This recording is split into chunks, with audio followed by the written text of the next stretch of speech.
So today we're going to be looking at the production behind my track Hands Up, which came out on DeVice Records last year, I believe. So yeah, we're going to walk through everything from the drums to the bass, to the synths, to the atmosphere, to the effects, to the songwriting, to everything. So let's give it a listen first, and then we'll start to break it down from starting at the drums, and then we'll move through the rest of the track from there.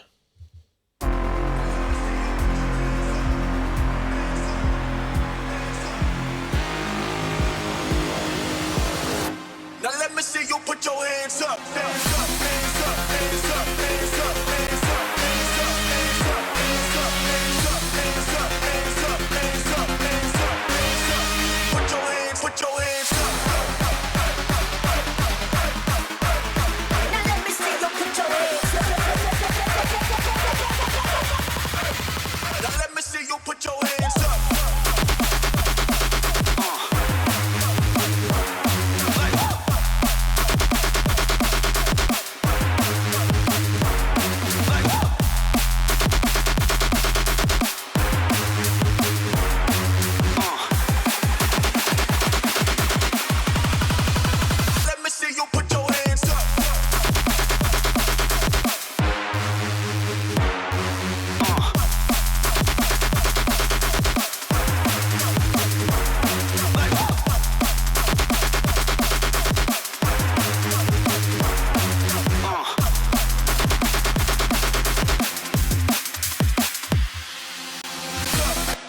Cool. So I really like this track because it's super simple. It sounds way more complicated than it actually is. There really isn't a hell of a lot going on. A lot of these techniques that I've used in this track, I've sort of grown past, but we'll walk through how I did it, the mixing behind them, the different sidechain techniques that I've used, and then I'll sort of quickly brush over how I would actually do that now if I was to recreate this track. So let's start with the kick drum. I believe it's just a drum rack, programmed in MIDI. Yeah, that's right. And then we've just got some transient shaping, a little bit of, it's not even on. And then we're just clipping off the peaks to make sure nothing's going over zero. Moving down to our hi-hats here, same sort of thing. Most of the time when I'm creating tracks, I'm sort of unsure about the route that I want to go. I'll use MIDI so that I can really easily hot swap between different samples. I can create my progression, whether that's my timing, whether that's 16th notes, 8th notes, whatever it might be, and then I can just swap the samples to sort of figure out what type of sound I want to go for, rather than having a bunch of audio samples, having to then delete them all and then refill them back in with a new sample. So that's sort of why I tend to do MIDI for hi-hats and stuff like that. And they've just got a real simple open hat. It's just serum and some white noise. Real simple, effective way to do those quarter note open hats. We've just got a few samples. That one's not even on. Got a little break that's playing underneath there. And then our snare, we've got surgical sound snare with a little bit of transient shaping again, a little slight bit of pump, dropping 4K just a touch, cutting out the lows, and then at the end we've got a clipper, just clipping off the peaks that go over zero there. Nowadays I would probably try and avoid doing as much as what I'm doing here. I would potentially be doing more limiting than clipping, but when I was making this track, I was just clipping everything. Everything was getting hard clipped. So, I mean, hey, it works. The snare sounds kind of nice. You can definitely hear the harmonics that are being introduced, especially on the fundamental, but hey, that works. Cool. So that's the drums there. And then processing wise, we've just got Shaper Box doing the sidechain. So we've got a Shaper Box for the kick and then one for the snare. And then we're actually not using the kick channel itself. We're using a dummy MIDI channel that's sending MIDI information to all of the different Shaper Boxes that are on these groups. So yeah, you'll notice that, especially in these sections here, when I'm starting to ramp up the drums, I'm actually not doing every single kick drum, especially when you're doing the kick rolls, because it just kills everything, especially with volume sidechain. Nowadays I use ring mod because it's way tighter and way cleaner. But yeah, when I was making this track, yeah, I was using volume and using shaper box. Group processing wise, well, literally these are just like creative EQ. So these will just be cutting out lows, cutting out highs as we filter in and out between sections, and then right at the very end, yeah, we're just clipping everything off.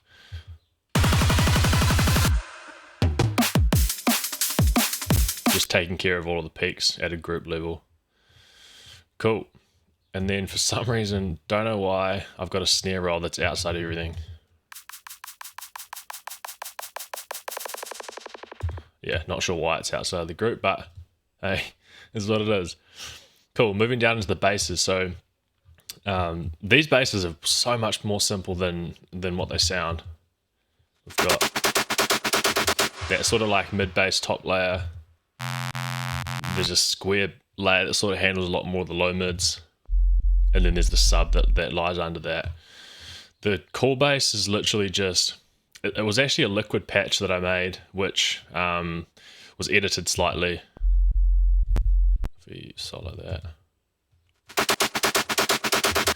So we've just got a carrier and a modulator.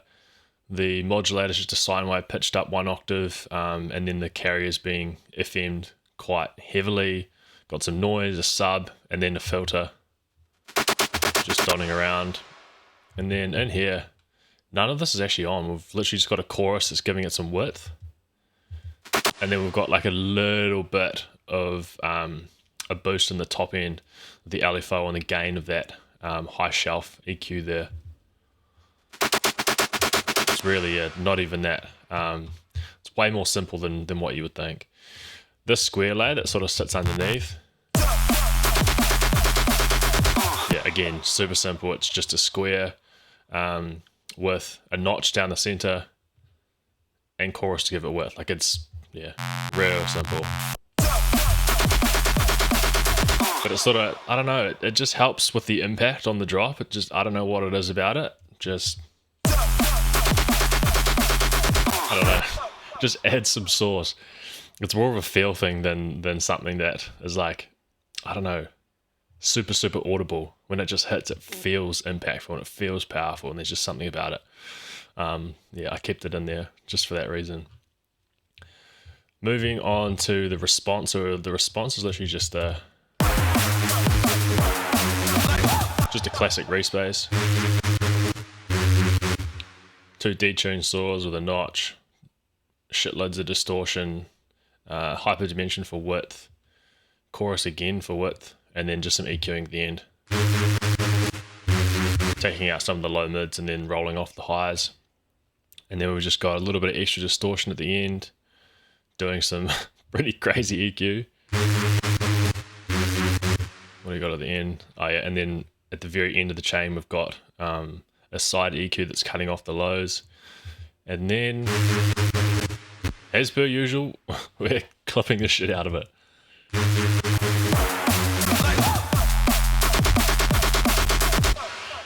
Cool.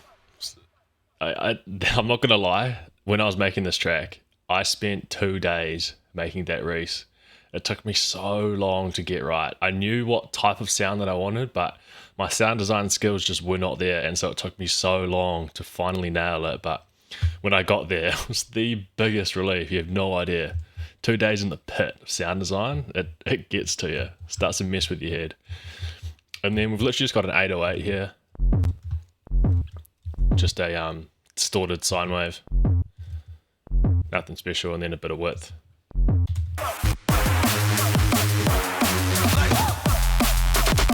And that pretty much repeats like that. The only change we get is in the second drop, we move down to quarter note triplets instead of eighth note triplets.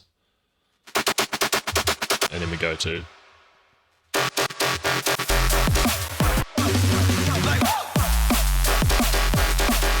And then we've also got the pitch bend on that that square and sub. Yeah.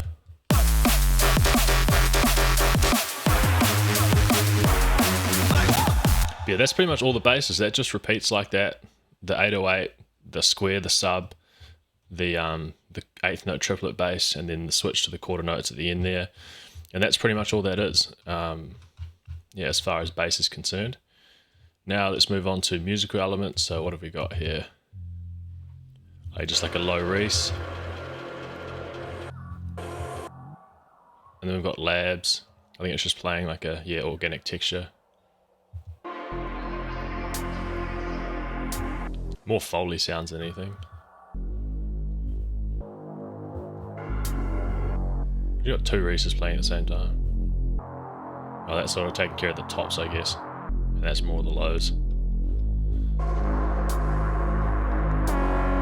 And down in the effects, we've just got some more Foley, like a fire. Yeah, super quiet. Don't know if you can even hear that. And then what's this? This is playing real quiet as well. It's like a... I'll turn it up.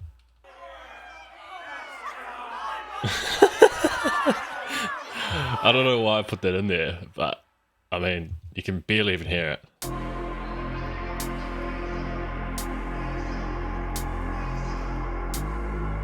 Real quiet. It just sounds like people talking in the background, but when we turn it up, it's like a, crowd heckling.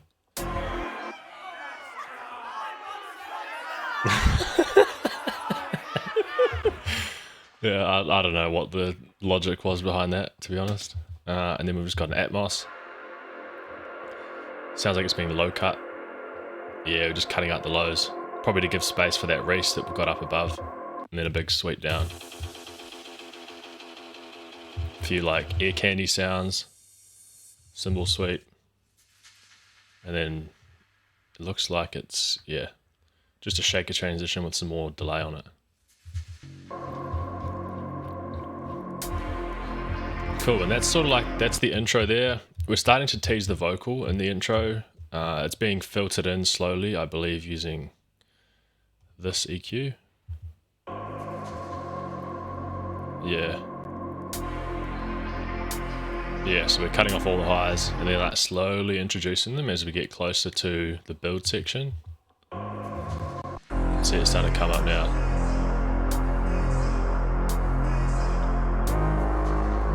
We're also sending it quite deep into reverb.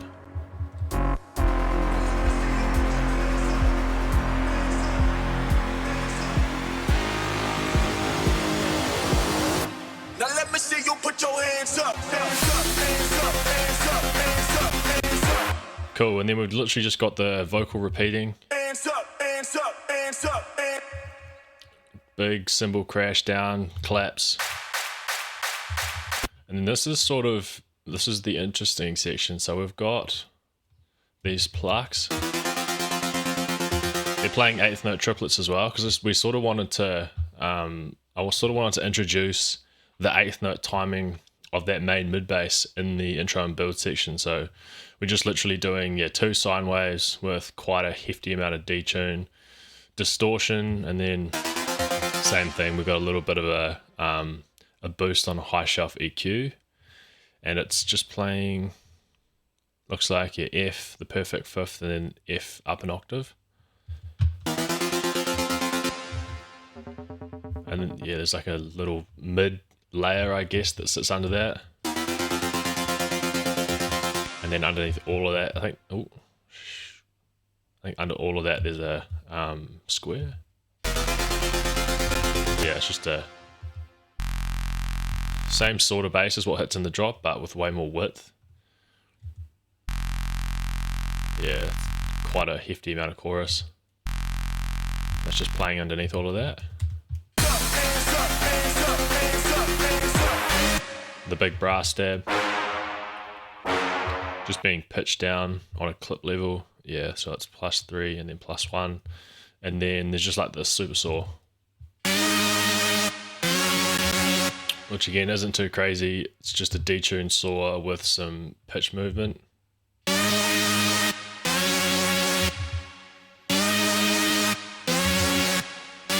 It actually looks like it's the same patch as the plucks, but the timing just isn't really being applied. It's just cranked all the way up. No effects, and then I believe it's just, yeah, pretty hefty EQ. Yeah, quite hefty EQ. Distortion, quite a bit of distortion. Frequency shifting.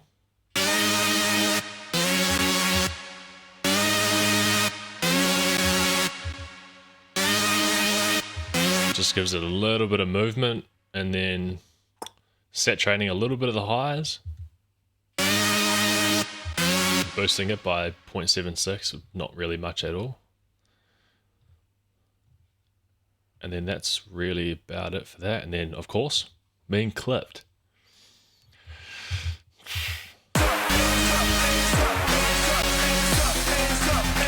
Then that just repeats, and then as we get closer to the build, we just we stop this progression here and literally just do.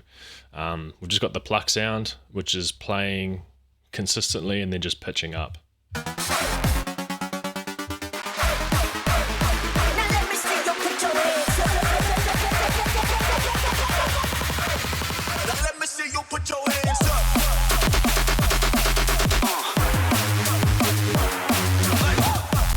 So that vocals, yeah, it's just playing through the drop. Just playing in the background there. And then we've got like these little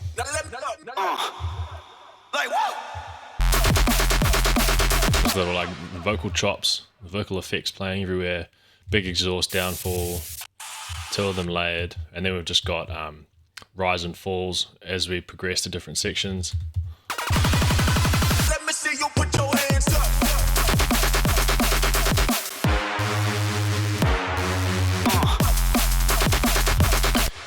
Cool. Now let's have a look at some of the processing. So hi-hat sidechain. This is something I used to do, and I would literally just sidechain the hi-hats to everything that's inside this group, but only up on the real high end. So we've got a low cut at 3.3k. So everything above 3.3k is being sidechained like very, very slightly, like only 4.9%. But it's sort of just giving the hi-hats a little bit of space to breathe.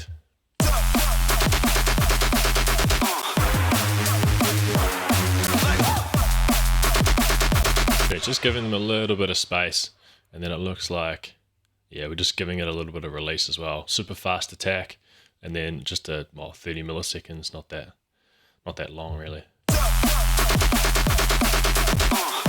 Turn it off and on and see if you can hear any difference.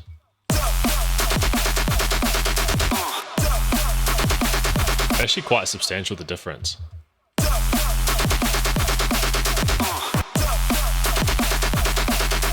Just allows them to sort of cut through everything else that's going on. So yeah, quite effective actually. But yeah, nowadays I'll use ring mod, and I'll actually do close to 50% sidechain on everything, because ring mod is so fast and so accurate. It will literally only duck the length of the exact length of the sample. You don't really have to worry too much about doing like 5%, because yeah, you can barely hear the duck because it's so quick. Right now, yeah, I used to do a lot of sends. So all of my effects used to be done through sends, and so I could have a bunch of different sounds all going into one send to be processed, especially with reverb, so that everything would be put in the same room. I do it a little bit now, but nowhere near as much. And then I used to, it doesn't actually look like I've done it here, but I used to put track spaces on everything, and then sidechain everything that was going into the send would then sidechain the output of the send. So that whatever basses were whatever basses were being sent to that send, I would sidechain, like frequency sidechain, the output of that send, so all the reverb would duck when those basses or those elements would play, so that they're nice and front and center, but you also get the benefits of like the spaciousness of the reverb. But it seems like I haven't really done it on this track. And then each send sort of has its own different reason. So it looks like some of these will be longer. Yeah, so I've done it here. Looks like most of our mid basses will be going to C. Yeah. So I've got all of these main mid basses in one group.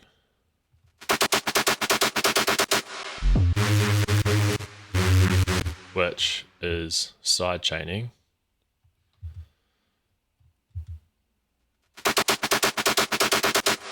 Yeah, sidechaining the reverb, so you can sort of hear the reverb gets ducked out of the way while the bass is played. Then as soon as the bass is stopped, that reverb then goes whoosh and swishes back into action.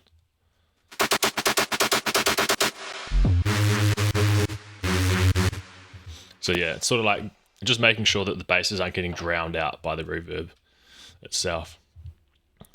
Cool.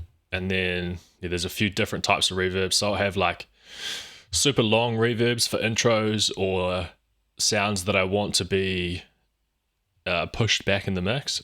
And then I'll have tighter reverbs for basses or any sounds that I want to put into a space that I still want to have presence in the mix and not be completely drowned out.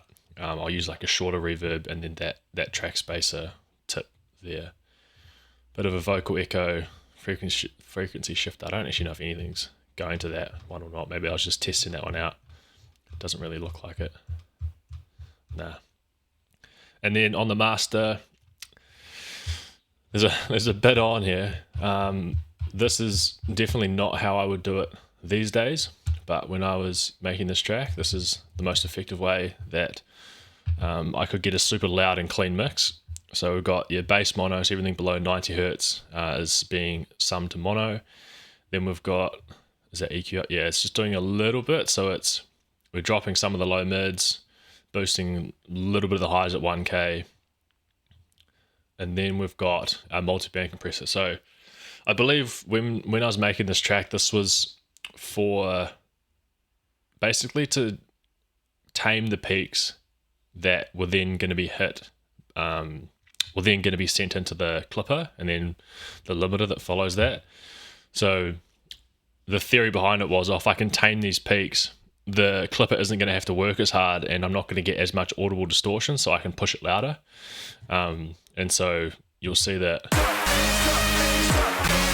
it's got like a really long attack. So it's the transients and the initial sort of like the initial starts of the sounds won't really get compressed and they'll be allowed to pass through, but the tails of the sounds will get dropped down a bit.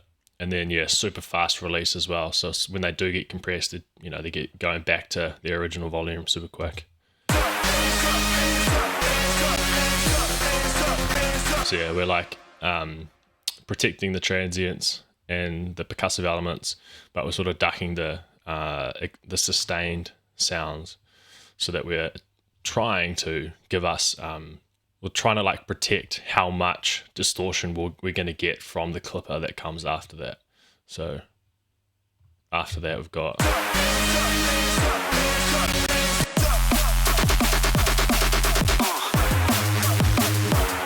we don't actually have like, there's not heaps of clipping going on there compared to what we've got on like a channel level.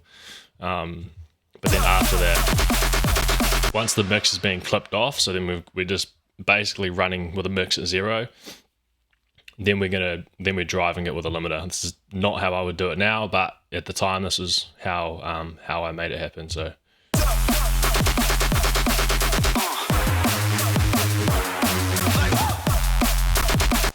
we're actually clipping everything before 200 milliseconds, and then super fast release. There's another clipper at the end, giving it like a little bit extra, just pushing it over.